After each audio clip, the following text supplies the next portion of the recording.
जय श्री राम। आज का दिन बहुत ही अच्छा है। लोगों ने देखा होगा कि सितंबर, अक्टूबर या नवंबर में दिवाली होती है, लेकिन आज जनवरी के महीने में आज दिवाली हुई है। ये आज प्रभु श्री राम जी आज अयोध्या में विराजमान हुए हैं। माननीय हमारे यशस्वी प्रधानमंत्री जी ने मतलब एक देश को ही नहीं बल्कि पूरे विश्व को ऐसी एक इतनी बड़ी एक सौगात दी है उन्होंने कि पूरा देश अपने आप को गौरवान्वित महसूस कर रहा है। और ये बहुत ही हमारे लिए, सभी हिंदुओं के लिए, सभी सनातनियों के लिए बड़े गर्व का विषय है आज प्रभु श्री राम। और मैं तो कह रहा हूँ कि मेरे लिए इतना सुंदर विषय है कि मेरे मेरे इसी जीवन काल में, और देखिए मुझे ये सौभाग्य प्राप्त हुआ ऐसा दिन देखने के लिए जिस दिन प्रभु श्री राम अयोध्या मंदिर में आज विराजमान हुए, उनकी प्राण प्रतिष्ठा हुई है। और सबको इसकी बहुत बहुत ढेरों बधाई। और मैं इसके बाद में एक चीज़ और कहना चाह रहा हूँ। मैं अपने बारे में एक चीज़ बता दे रहा हूँ। मुझे खुशी इस बात की हो रही है, हम लोग शुरू से ही भाजपा से जुड़े हुए हैं और हमेशा हमारा जीवन तो भाजपा के लिए ही समर्पित है। समूह है हमारी, ये ब्लॉक प्रमुख बनी थी, ये भाजपा से ब्लॉक प्रमुख बनी।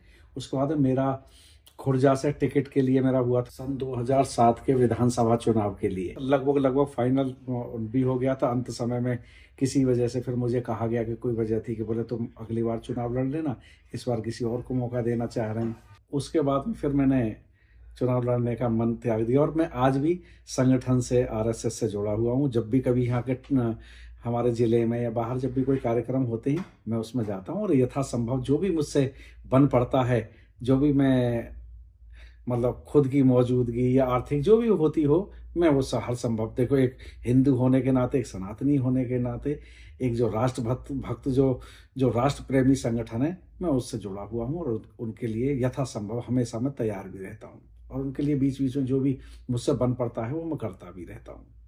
तो इसमें कोई वो नहीं है, क्योंकि देखिए हर आदमी जो भी राष्ट्र प्रेमी होगा, राष्ट्र प्रेमी और जो राष्ट्र हित के जो संगठन हैं उनके लिए सब कुछ जुड़े रहते हैं और लोगों को जुड़ना भी चाहिए मेरा। अच्छा, कुछ लोग मुझसे ये जानना चाह रहे थे कि हमारे एक न्यूज़ चैनल था नहीं, वो आज भी है, बंद नहीं हुआ। बहुत बढ़िया न्यूज़ चैनल चल रहा है, आप देखिएगा, बहुत अच्छा वो चल रहा है, कोई बंद नहीं हुआ है, बहुत अच्छा।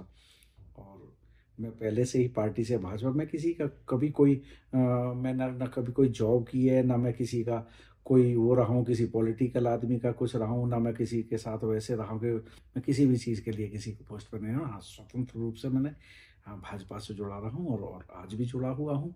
वो बातें मैं अपने व्यवसाय की वजह से समय कम निकाल पाता हूँ, लेकिन जब कभी कोई ऐसा कार्यक्रम होता तब समय निकालता भी हूँ मैं। और एक एक मेरी बहन है, वो बड़ी थोड़ा सा उनके वो थोड़ा और दूसरों के साथ में लाइव पे जुड़ के बहुत सारी बातें करती हैं, उनको मैं ये बता रहा हूँ। उस बहन की मैंने बहुत मदद की है, शायद जो उनके साथ लाइव पे जो जुड़ती हैं वो नहीं जानते होंगे। और वो बहन आज कह रही थी, मैंने सुना है कि हमारा उनसे कोई ज़्यादा वो नहीं, वो मेरे घर भी आई थी, मेरे घर भी रुकी थी, वो उनके पति। दरअसल उन बहन से मेरा जुड़ाव नहीं, तो उनके जो पति हैं वो मेरे मित्र हैं। और वो मुझसे जुड़े, तो उनकी वजह से वो भी मेरे घर भी आई थी। मैंने अपने घर पे भी उनको रोका था, घर पे खाना भी खाया उन्होंने। और इसके बाद में एक बार वो आई थी तो मैंने वहाँ रिजॉर्ट में भी उनके लिए रूम बुक करा के वहाँ भी रुकवाई। और मैंने उन्हें किसी व्यक्ति से कहीं उनका कोई काम था, वो सोशल मीडिया में भी काम करती थी पहले, तो किसी से उनको मिलवाने की थी, तो मैंने उनको रास्ता वहाँ मिलना बना के भी दिया था और वहाँ से उनको अच्छी खासा पैसा भी उन्होंने वहाँ से लिया था। वो बात अलग है कि उन्होंने पैसा भी ले लिया पर उनका काम नहीं किया था, लोग नहीं जानते। शायद वो हो सकता है कि वो ये सोच रहे हो कि कहीं मैं उस बात को, मैंने तो कभी नहीं टोका उनको यार मैंने तुम्हें कोई किसी से कोई इंट्रोड्यूस कराया और आपने वहाँ से पैसे ले लिए और मुझसे कहलवा के लिए, फिर वो बीच में जब वो नहीं दे रहे थे, उनसे बात होगी तो मुझसे बार बार उन्होंने कहा कि यार आप कहो हमें पैसे दिलवाओ। पैसे ले लिए उन्होंने, उनका काम नहीं किया किसी जगह। और देखिए वो तो मेरी व्यक्तिगत जानकारी थी, वहाँ पे मेरा कोई वैसे पॉलिटिकल कोई नहीं, व्यक्तिगत जानकारी थी उनको लिए। तो उनका काम नहीं किया उन्होंने। उनको हो सकता है उनको मुझसे ये भी रही हो, क्योंकि वो बाद में उनके फ़ोन आए थे, कुछ वो और भी वहाँ से चाहती थी, और भी किसी जगहों से मुझसे चाहती थी, मुझसे भी कुछ वो चाहते थे कि मैं कहीं उनके काम के लिए उनको और भी जगह इंट्रोड्यूस कराऊँ कि काम करें। जब वो एक ही जगह से पैसे लेने के बाद उन्होंने काम नहीं किया तो मैंने नहीं किया, तो उनकी ये भी फ्रस्ट्रेशन मुझसे हो सकती है। शायद दूसरे लोगों को पता नहीं है। मिलती रहती, मेरे पास बहुत फ़ोन आते थे, उनके भी, उनके पति के भी आते, मेरी बात होती रहती। उनके पति मेरे दोस्त हैं, आज भी अच्छे दोस्त हैं, ऐसा नहीं है। लेकिन वो उनको, अब उनकी जो वो फ्रस्ट्रेशन है उनको पता होगी, पता नहीं किस वजह से उनको फ्रस्ट्रेशन है। हाँ, लेकिन जब मेरे इतने संबंध है, मैंने उनको उनको अपने घर भी रखा, घर भी खाना खिलवाया था उनको, मैंने उनके लिए होटल में रूम भी बुक कर किए, उनको रोका, उनको कहीं इंट्रोड्यूस कराया, वहाँ से उनको फाइनेंशियली भी खूब पैसा मिला। लेकिन उसके बाद में फिर उनको क्या फ्रस्ट्रेशन हुई, तो ये तो मुझे भी कष्ट हुआ। मुझे भी लगता है कि मैंने लाइफ में जिन जिन के लिए भी मदद की है, जिनको मदद किया, वही हमेशा मेरी, उन लोगों ने मेरी बुराई की है। पता नहीं यार ऐसा क्या है, जबकि लोग तो ऐसा करते हैं कि जिस आदमी ने मदद की हो, जिसने सपोर्ट किया हो ना, उसकी मदद करते हैं। लेकिन आज का जमाना ही खराब है, मैं क्या कहूँ यार इसमें।